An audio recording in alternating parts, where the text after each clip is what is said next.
The Black Keys. Good evening.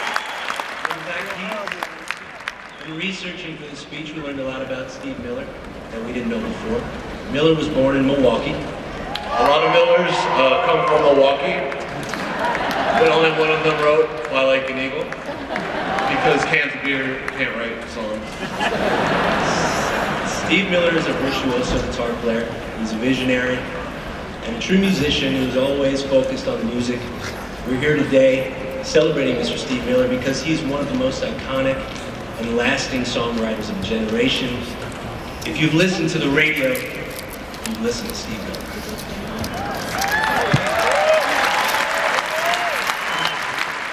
Like so many great musicians, he was driven and extremely resourceful at a young age. After his family moved to Dallas, he started his first band at age 12. And in typical Steve Miller fashion, he knocked it out of the park. He taught his older brother to play the bass so somebody could drive the band to gigs.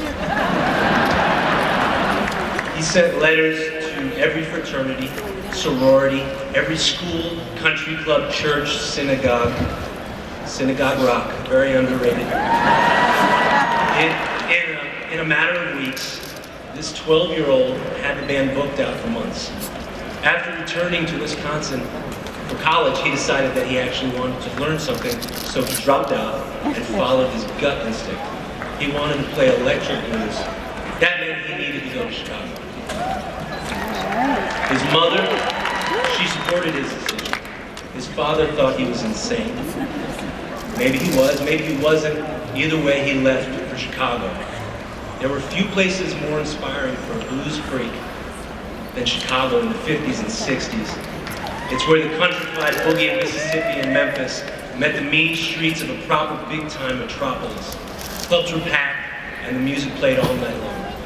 There was also no place more brutally cutthroat for a guitarist than Chicago in the early 60s. Before deciding to finally head out west, Steve shared the stage in Chicago with some of the greatest musicians of all time.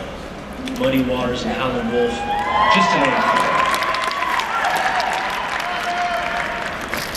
With lessons learned in the gritty city of Chicago, Steve was ready to venture onward to an even more cutthroat and diabolical musical realm, San Francisco in the mid-60s. The story goes, upon arrival in San Francisco, Steve went to see the Jefferson Airplane and Butterfield Blues Band at the Fillmore on the first day in town. He was living out of a Volkswagen bus at the time, and he got on stage and announced he was starting the band right away. And so began one of the greatest songwriting stretches in rock and roll history. He immediately immersed himself in the vibrant San Francisco scene, but noticed right away that he had a natural advantage having cut his teeth in Chicago. No strutting, posing, or long breaks between songs to tune. It was and always has been solely about the music for Steve. Steve reconnected with his childhood friend Boz Scaggs, and started the Steve Miller Band. Steve Miller Band became a mainstay of the San Francisco music scene. According to Fillmore's records, the Steve Miller Band played there 109 times in the span of just a few years. The first 5 albums were a perfect snapshot of the evolving psychedelic San Francisco music scene. It would be extremely hard to find a 3-year stretch of hits from any artist in any genre that can hold a candle to the Steve Miller Band's run from 74 to 77.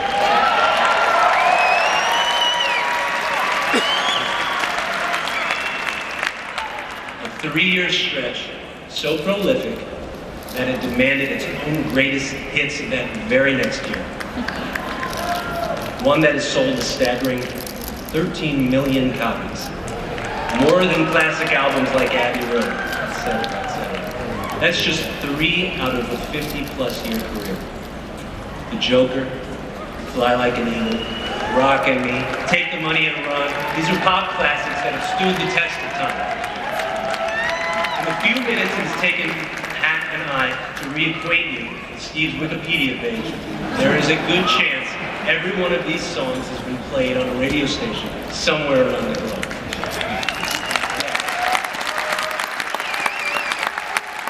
With over 30 million albums sold, Steve Miller should have his own damn parking spot at the Rock and Roll Hall of Fame if he wants it.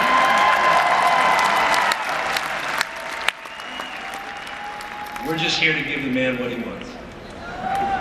The space cowboy, the gangster of love, some people call him Maurice. It's finally time to add a fourth persona, the Hall of Famer. Congrats, Steve. You're honored to be part of your big night. Welcome to the Rock and Roll Hall of Fame.